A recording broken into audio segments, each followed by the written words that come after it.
Perjalanan penuh kesan, serasa kembali menelusuri lorong waktu.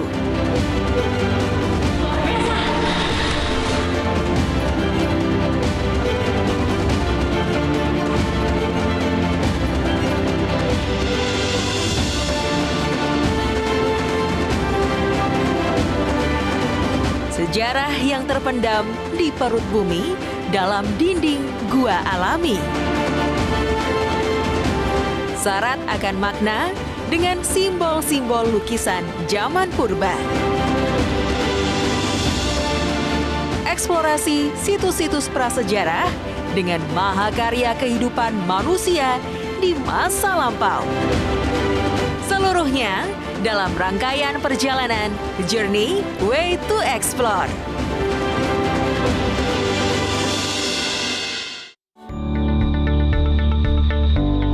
Dengan luas 75.000 hektar, Geopark Kars Maros Pangkep memiliki 440 gua jenis vertikal maupun horizontal, dan sebagiannya bisa dijelajah oleh wisatawan. Nah, kali ini saya melakukan kegiatan caving di Gua Sulaiman, salah satu gua dari puluhan gua yang ada di Geopark Maros Pangkep. Kegiatan caving memang merupakan wisata minat khusus, jadi harus ada pendamping atau tenaga ahli yang paham betul untuk giring.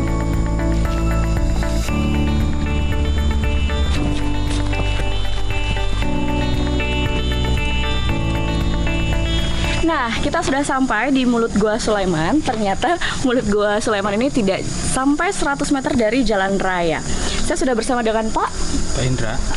Pak Indra ini nanti akan menemani saya untuk eksplorasi di Gua Sulaiman. Pak Indra, apa sih yang harus disiapkan dalam kegiatan caving atau eksplorasi gua ini? Untuk saat ini karena medannya cukup ringan, yaitu hanya vertikal horizontal dan memiliki jarak 800 meter, yang pertama kita gunakan itu adalah helm agar kepala kita aman dari benturan-benturan stalaktit dan stalagmit yang ada di atas. Terus coverall baju gua, ya karena kita akan becek-becek dan basah, takutnya nanti kotor kan bagian dalamnya. Sama sepatu ya? Sepatu ya. Oke, saya sudah siap semua. Saya gunakan agar saya tetap selamat berada di dalam gua.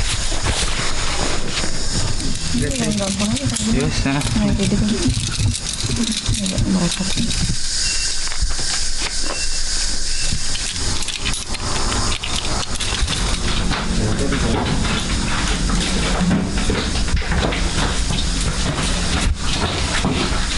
Wah, dari mulut gua, saya langsung menghadapi jalur sempit yang dibatasi dinding gua.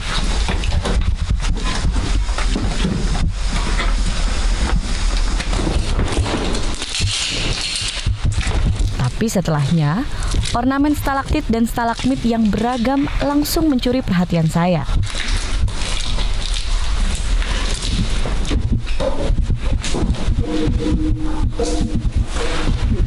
Bahkan ada pula stalaktit dan stalagmit yang telah menyambung hingga menjadi tiang gua. Ini bisa bersuara-suara gini, Bang? Ya, isinya kosong. Oh. Saya juga ikutan. Lucu juga ya. Wah, jalannya masuk sini nih. Panjang Gua Sulaiman diperkirakan mencapai 1,2 km. Nah, letak gua ini masih berada di dalam kawasan Taman Nasional Bantimurung Bulu Saraung.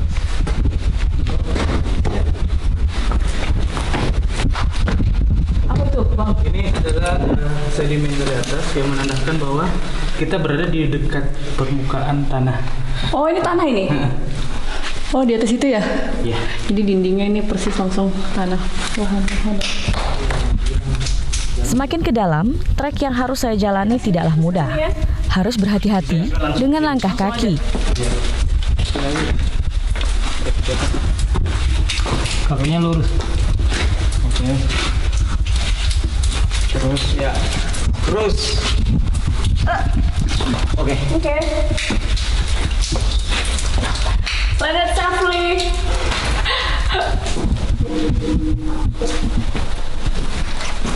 Tidak hanya jalur vertikal, saya juga menemui jalur sempit yang membuat saya harus merunduk saat melewatinya. Semakin jauh ke dalam, persediaan udara pun semakin tipis.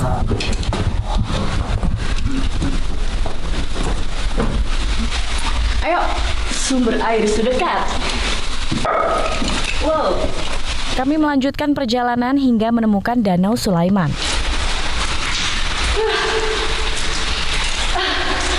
Tiba juga kita di akhir perjalanan.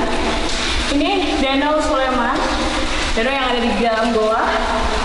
Berujungnya sampai mulut goa di bagian sebaliknya dari pintu masuk kita. Cukup dalam, jadi kita sudahi perjalanan sampai di sini. Luar biasa.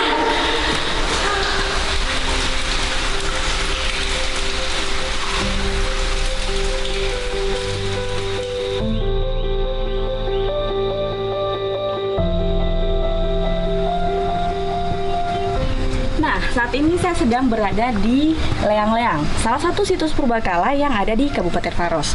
Maros memang menyimpan banyak situs purbakala yang di dalamnya terdapat lukisan batu bahkan jumlahnya hingga ribuan. Kita cek ya.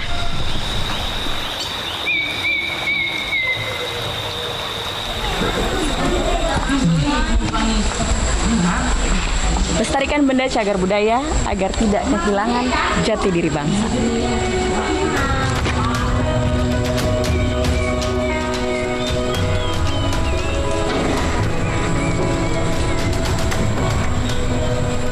Di Taman Prasejarah Leang-Leang ini terdapat 2 lukisan batu yang bisa dinikmati pengunjung. Nah, kali ini saya ditemani oleh Pak Rustan dari Balai Pelestarian Cagar Budaya. Pak Rustan mau ngajak saya untuk melihat rock art yang ada di sini ya Pak ya? Ya. Ada banyak jenis ya Pak ya?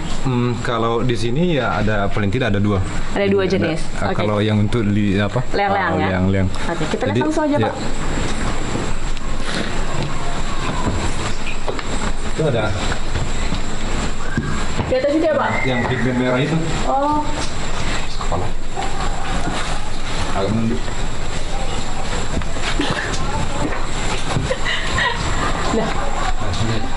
wow. Ini ada 2 ya Pak ya? Ada 2. Dia kalau yang kayak begini fauna agak besar ya di sini kayaknya yang paling bisa kita apresiasi. Terus dari segi ukuran juga salah satu yang paling besar ya? Di daerah Maros Pangkep. Kalau penggambaran ini kan fauna endemik Sulawesi, babi rusa. Di Maros Pangkep sendiri sebenarnya tidak umum juga ini gambar jenis ini. Kalau yang cap-cap tangan itu ya itu dominan. Dari 180 gua paling banyak ya cap-cap tangan itu. Tapi kalau yang babi rusa memang agak langka.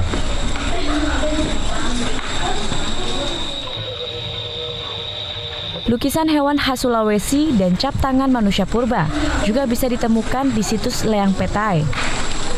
Namun sayang, warna lukisan ini mulai pudar dengan kondisi kars yang sudah terkikis.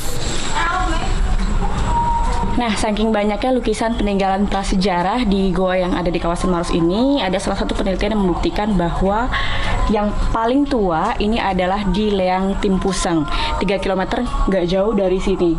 Itu adalah warisan dunia sekitar 40.000 tahun yang lalu, jadi siapa lagi kalau bukan kita yang menjaganya.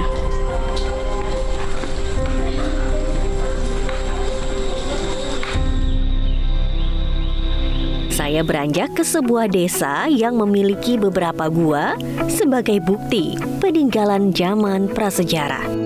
Desa Liang Kobori ini memiliki banyak gua dan juga ceruk. Saya akan ketemu sama sekdesnya untuk melihat ada apa di dalam gua tersebut. Dengan Pak Sekdes ya? Ya, dia Pak Sekdes. Ya. Ini nama guanya apa yang ini Pak? Ini gua Metanduno. Metanduno. Oke. Ya. Mau lihat-lihat ya Bu di dalam ya. Oh, Ayo, mari. Oke, siap.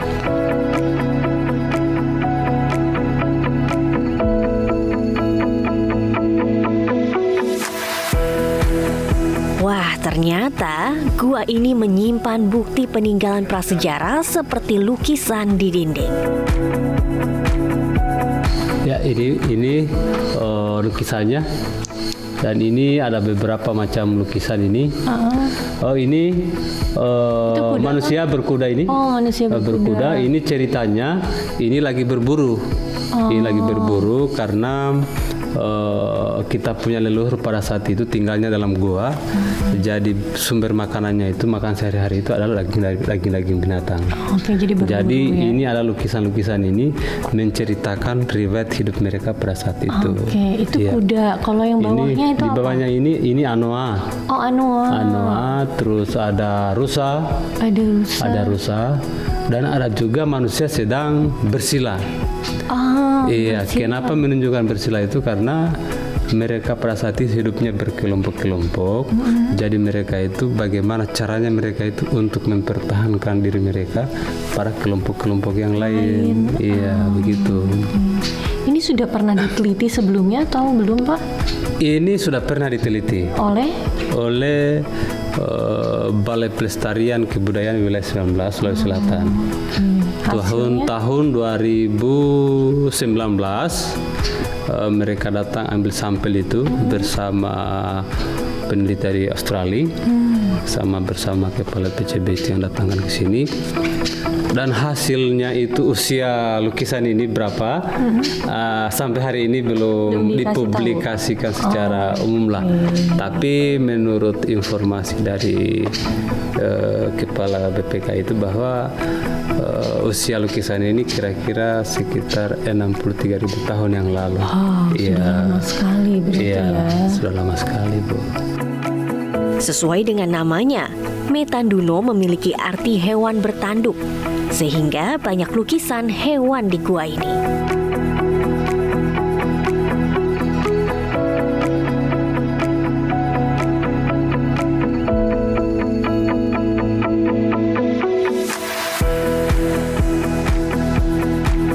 Selanjutnya saya pun diajak Pak Sekdes untuk melihat liang Kobori yang masih berada dalam satu kawasan.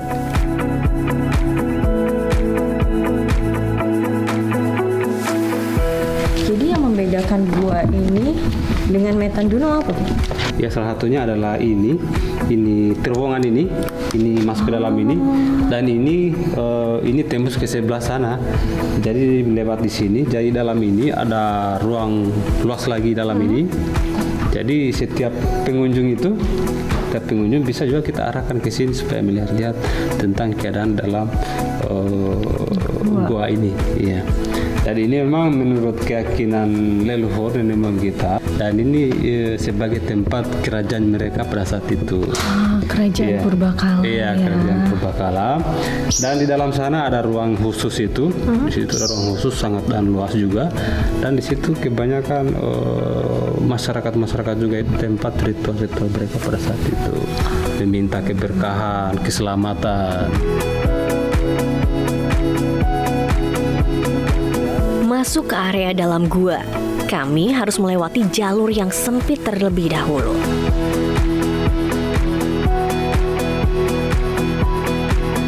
Ini tidak ada lukisan, tetapi sesuai dengan kepercayaan nenek moyang kita leluhur bahwa di dalam itu sebagai tempat perlindungan, tempat ritual untuk yang sering dilakukan sekarang ini. Karena memang seperti apa yang saya ceritakan tadi, bahwa ini adalah sebagai gua ini adalah tempat kerajaan mereka pada saat itu. Beginilah suasana ruang bawah tanah liang Kobori. Hanya dinding batuan megah yang memiliki lubang-lubang.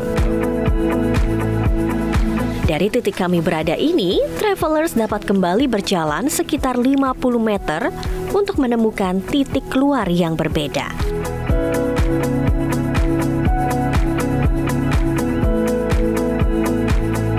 Kembali ke area luar gua, masih terdapat banyak lukisan purbakala loh travelers. Menurut warga setempat, liang Kobori memiliki arti gua berlukis. Di sini lukisannya lebih kecil-kecil ya, Pak ya? Iya, lebih kecil-kecil lukisannya ini. Ini perahu. Iya, ini perahu yang beda sendiri. Iya, perahu. Ini saya ngeliat kayak laba-laba bukan ya, Pak? Yang sana memang itu semacam simbol ya. Oh, simbol. Simbol. Tapi seperti apa itu menandakan apa, kita juga belum tahu ya. juga. Mungkin ahlinya lah yang lebih tahu lah ya.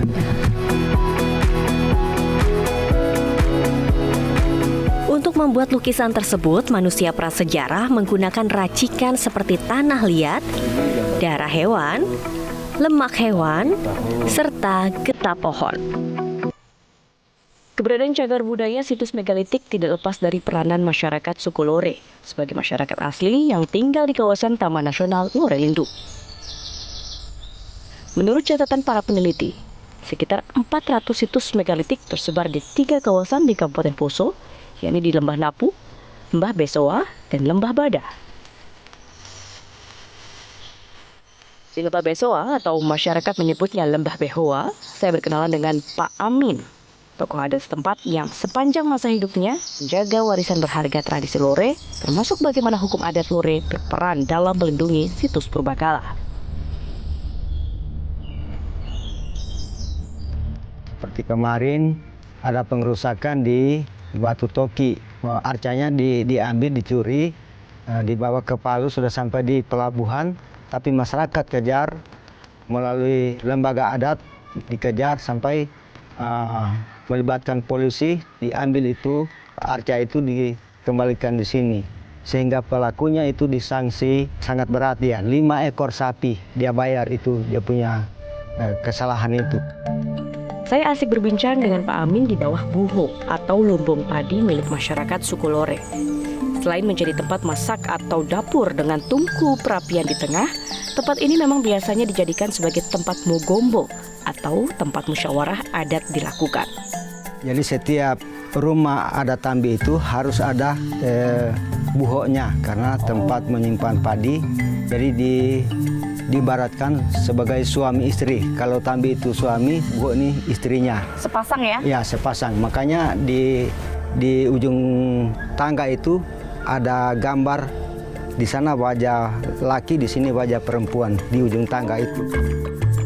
Ini dia Travelers, tampilan depan dari Tambi, rumah adat suku Lore dan buho atau lumbung padinya. Menarik sekali, saya berkesempatan masuk dan melihat langsung interior bangunan rumah Tambi, warisan asli dari ratusan tahun lalu yang tersisa hanya satu-satunya di Lembah Besoa ini.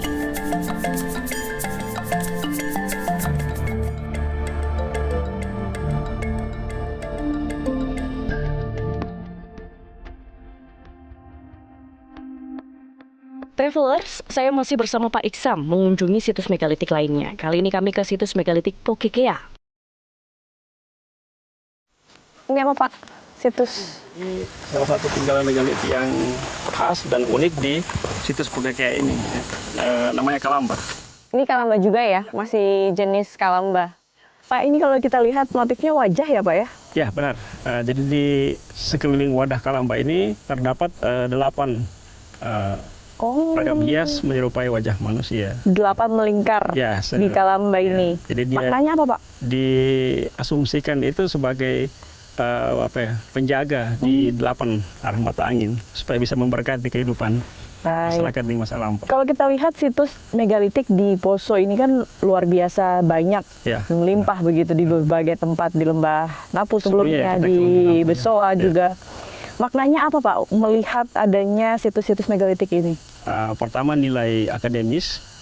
Jadi tinggalan megalitik yang ada di Sulawesi Tengah atau di Lore ini menjadi kajian multidisiplin ilmu.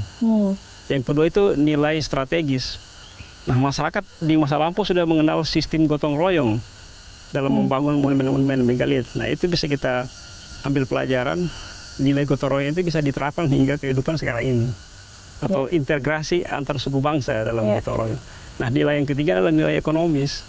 Adalah pemanfaatan seluas-luasnya tinggalan megalit untuk pembangunan atau ada manfaatnya untuk masyarakat sekitar. Apakah bisa kita katakan bahwa peradaban tertua di Indonesia di Sulawesi? Benar. Jadi dengan adanya tinggalan megalit yang seperti kita lihat sekarang ini itu menjadi bukti bahwa kehidupan masyarakat yang ada di Lore atau Sulawesi Tengah atau di Indonesia sudah berlangsung sejak zaman prasejarah dan mereka sudah mempunyai pengetahuan yang sangat maju dan organisasi penggerak massa yang sangat besar. Jadi mereka sudah punya teknologi yang sangat berkembang dan itu bisa mengarah kepada bukan lagi istilah kebudayaan tapi peradaban. Karena beberapa studi mengatakan bahwa tinggalan megalit yang ada di Sulawesi Tengah itu bagian dari perjalanan migrasi suku-suku bangsa di Asia Pasifik. Dan kita patut bangga. Nah, kita ya seperti itu, harus bangga dengan tinggalan yang ditinggalkan oleh nenek moyang kita. Situs Pokekea menjadi salah satu situs yang memiliki ragam artefak paling lengkap. Beberapa kalamba yang ada di sini memiliki ragam hias bernilai seni tinggi. Hanya golongan berstrata sosial tinggi saja yang memiliki ragam hias di kalamba atau makam mereka. Hiasan yang menarik salah satunya adalah yang menampilkan makaka Sulawesi.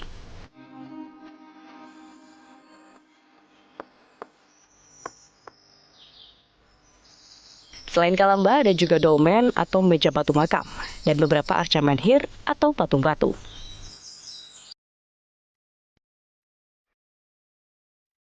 Sementara itu ada juga arca menhir dengan bentuk serupa di Lembah Besoa, yakni arca menhir Tadulako. Arca ini dipercaya merupakan penggambaran panglima perang di masa megalitikum. Arca-arca menhir ini merupakan situs-situs yang paling sering dikunjungi wisatawan. Jelajahi cara baru mendapatkan informasi. Download Metro TV Extend sekarang.